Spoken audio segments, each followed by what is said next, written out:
આજે 9મી જૂન 2024 રવિવારના દિવસે આજના ચિંતનમાં તમામ સંતો હરિભક્તોને મારા સાષ્ટાંગ પ્રણામ. જય સ્વામિનારાયણ.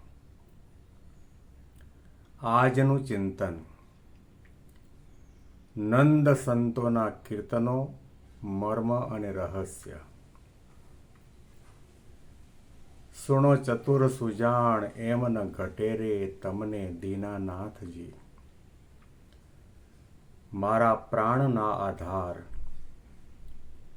જેમ રાખો તેમ રહીએ વચનને સાથજી. સદગુરુ બ્રહ્માનંદ સ્વામીનું આધ્યાત્મિક સ્વરૂપ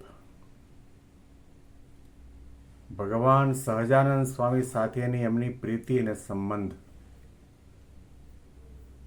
એમનામાં રહેલી સાધુતા, સમજણ અને સહનશીલતા, આવા ઘણા આધ્યાત્મિક ગુણોના દર્શન એમના લખાયેલા આ પદમાં થાય છે. મહારાજને દર્શન કરવાની કેટલી તમન્ના અને ઝંખના છે.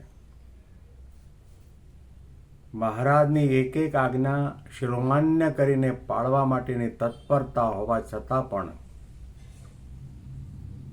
સાચો ઉપાસક હોય એને ભગવાનના દર્શનની તાલાવેલી હોય. ભગવાનના દર્શન ન થાય તો ઉદાસીનતા આવી જાય, ચિંતાની વ્યગ્રતા આવી જાય. 5000 વર્ષ પહેલા પ્રગટ ભગવાન કૃષ્ણ ભગવાનની સાથે પ્રીતિ કરી બેઠેલી ગોપીઓની પણ આ દશા હતી. દર્શન નહોતા થતા ત્યારે એમનું ઘરકામની અંદર મન પરોવાતું નહોતું. એમ અહીંયા આગળ બ્રહ્માનંદ સ્વામી એક એક આજ્ઞાનું પાલન કરવા છતાં પણ નિષ્કપટ ભાવે ભગવાન સ્વામિનારાયણને જણાવે છે. પોતાના હૈયાની અંદર જે ભાવના અને સંકલ્પ વિકલ્પની ઘટમાળ ચાલે છે એને શબ્દોમાં પ્રતિબદ્ધ કરી છે. સુણો ચતુર સુજાણ એમ ન ઘટે રે તમને દીનાનાથજી.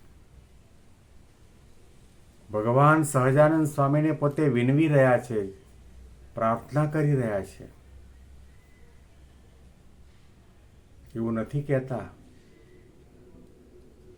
કે તમારા માટે આટલો મોટો ત્યાગ કર્યો, આટલી તપશ્ચર્યા કરી, આટલી સાધના કરી, આટલી સેવા કરી, મને દર્શનની ના પાડો છો. વિનંતી પ્રાર્થના છે. શબ્દની અંદર દાસત્વ ભાવ છે. એમના શબ્દો મૃદુ પણ છે. એમના શબ્દોમાં વિવેક અને સંયમ પણ છે. એમના શબ્દોની અંદર નિષ્કપટ ભાવ છે. ભક્ત ભગવાન સાથે જોડાયેલો હોય ત્યારે કહેવાય કે પોતાના હૈયાના તમામ સંકલ્પ વિકલ્પ ભગવાનની આગળ પ્રસ્તુત કરે અને ભગવાનની આગળ પોતાના હૈયાની કિતાબના તમામ પન્ના ખુલ્લા મૂકી દે, અંતરાય કોઈ જાતનો ન રાખે. તેમ છતાં પણ પોતાનો વિવેક, પોતાનું ભક્તપણું, પોતાનું ઉપાસકપણું એનો ક્યારેય પણ લેશ માત્ર ત્યાગ ન કરે. મારા પ્રાણના આધાર, જેમ રાખો તેમ રહીએ વચનને સાથજી. તમે અમારા પ્રાણના આધાર છો. મનમાં ગાંઠ વાળી છે. તમને રીઝવવા માટે આપની એક એક આજ્ઞાનું યથાર્થ રીતે પાલન કરીશું. વચનથી બંધાયેલા છીએ અને બ્રહ્માનંદ સ્વામીને એ પણ ખબર છે કે ભગવાન પ્રગટની આજ્ઞાનું પાલન કરે તો આજ્ઞા એ કરીને ભગવાનની મૂર્તિ પણ એની ભીળી ભીળી આવે છે. ભગવાન અને સંતથી લાખો માઇલ દૂર હોય તો પણ જો તમે આજ્ઞાનું યથાર્થ રીતે નિષ્કપટ ભાવે, નિર્દંભ ભાવે, દાસત્વ ભાવે, નિષ્કામ ભાવે પાલન કરતા હો તો ભગવાન તમારાથી ક્ષણ માત્ર પણ દૂર નથી, ભેળા ને ભેળા છે. પ્રેમ સાચો એને કહી શકાય. પોતાને જે સંકલ્પ થાય અને પોતાની જે ઈચ્છા હોય એ પ્રમાણે ભગવાનની આગળ કરાવે નહીં.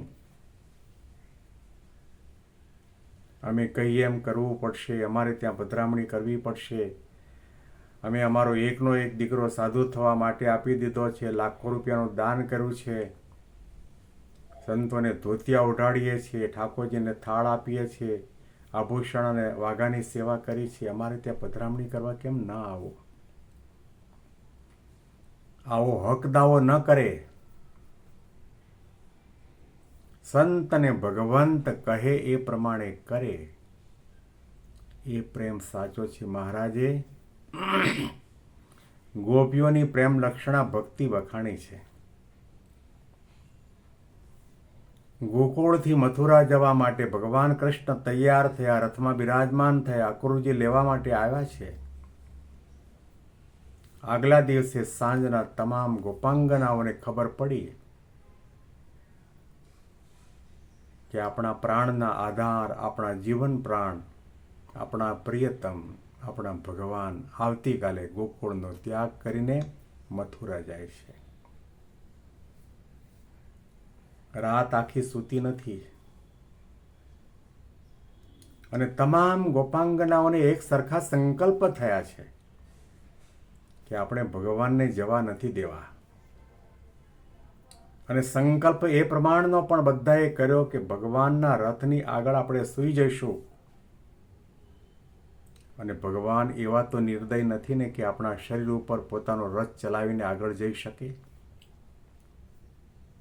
નથી જવા દેવા. આવી ગાંઠવાળી દ્રઢ સંકલ્પ કર્યો અને ભગવાન કૃષ્ણજી રથમાં બિરાજમાન નથી થયા એના પહેલા નંદ બાબાના ઘરના આગળના ભાગમાં જ્યાં રથ ઊભો હતો ત્યાં આગળ આવીને ઊભી રહી ગઈ.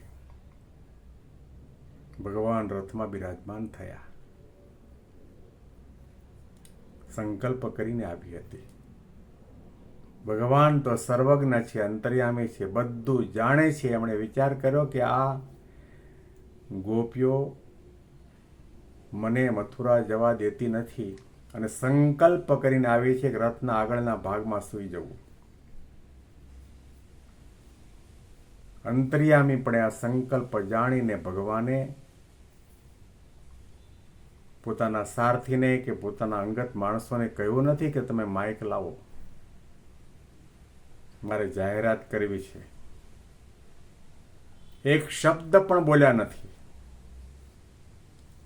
ભગવાને આંખના ઈશારાની અંદર ગોપીઓને કહ્યું કે તમે મારા ઈચ્છા અને મરજી વિરુદ્ધ થઈને મારા રથના આગળના ભાગમાં સૂશો ને તો મારે ને તમારે પ્રેમનો તાંતણો તૂટી જશે. મારે તમારે કંઈ લેવા દેવા નથી. ધન્ય છે ગોપાંગનાઓની ભક્તિને, પ્રેમને ભગવાનના ઈશારામાં સમજી ગઈ. ચોધાર આંસુએ રડે છે અને ગોપીઓના પ્રેમની આગળ ભગવાન પણ પાગલ બન્યા છે. અક્રૂરજીને કહો, અક્રૂરજી આપણે હવે મથુરા જવાનું છે, રથ ઊભો ન રાખો. આ ગોપીઓની વિરહ દશા અને ગોપીઓના મારા માટેનો ઉત્કૃષ્ટ અને પરાકાષ્ઠાની ભૂમિ સુધી પહોંચેલો પ્રેમ જોઈને મને મનમાં એમ થાય છે કે છલાંગ મારીને હું ગોપીઓની વચ્ચે ચાલો જાઉં. આ પ્રેમ છે. આજ્ઞાનું પાલન કરે એ પ્રેમ. ભગવાનમાં ક્યારેય પણ શંકા કુશંકા કે મનુષ્યભાવ ન લાવે એ પ્રેમ. ભગવાને મને દર્શન માટે ના શા માટે પડી એવો વિચાર સુદ્ધા ન આવે ત્યારે સમજવું પ્રેમ. ભગવાન કંઈ પણ કહે, કંઈ પણ કરે, કંઈ પણ આચરણ કરે એની અંદર મધુરમ મધુરમ રુચિરમ રુચિરમ લાગે, એમાંથી પણ આનંદના ફુવારા છૂટે અને એમાંથી પણ સવળી સમજણ ગ્રહણ કરીને વિચાર કરે કે ભગવાને આ ચરિત્ર કર્યું છે, મને દર્શન માટેની ના પાડી છે, એમાં પણ મારું ભલું હશે. આવો વિચાર જેને આવે એને પ્રેમ કહેવાય. એવી ભક્તિ બ્રહ્માનંદ સ્વામીને પોતાને મહારાજના માટે હતી. સુણો ચતુર સુજાણ, સુણો ચતુર સુજાણ, એમ ન ઘટે રે તમને દીનાનાથજી. મારા પ્રાણના આધાર, મારા પ્રાણના આધાર, જેમ રાખો તેમ રહીએ વચનને સાથજી. આ પંક્તિ ઉપર વિશેષ ચિંતન આવતીકાલે બેંગ્લોરથી પીડી શાસ્ત્રીના. જય સ્વામિનારાયણ.